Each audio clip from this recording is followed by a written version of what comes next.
the sound of the raspiness of my voice is any indicator of, you know, how much I've experienced since I've been here. I mean, between the culture, the art, the nightlife. There's one place Johnny Bananas and his team cannot get enough of. I've traveled to every tropical climate and vacation destination you can imagine, and there is just something special about Miami, and there's something different about South Florida.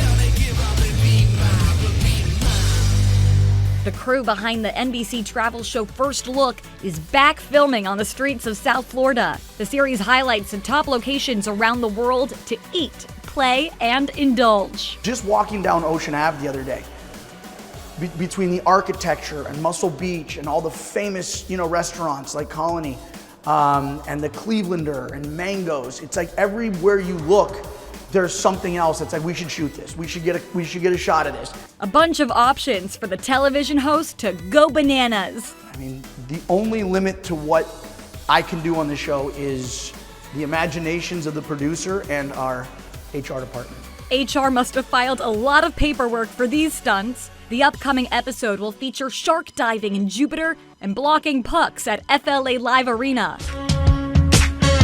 But the show is not all fun and Panther games, it's also educational. The show's called First Look for a reason, because this is a lot of times that viewers are getting a first look into whatever activity I'm getting myself involved in that day.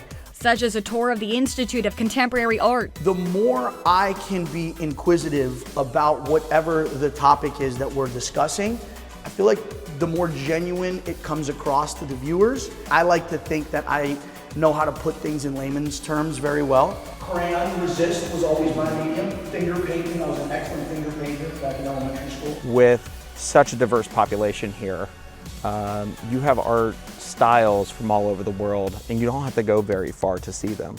And the city itself is a work of art. There's also an artistry involved in the making of each First Look episode. The producers communicate to one another simply through hand gestures and facial expressions.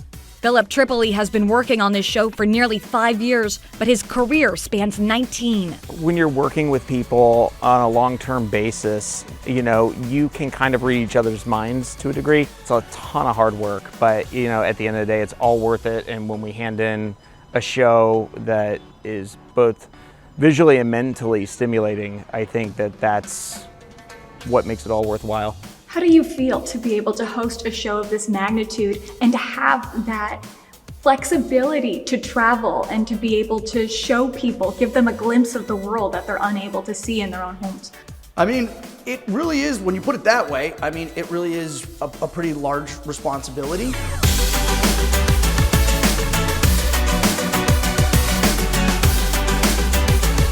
So if I could provide people just a momentary escape or a moment of entertainment and have a little bit of education peppered in there as well, then my job's done.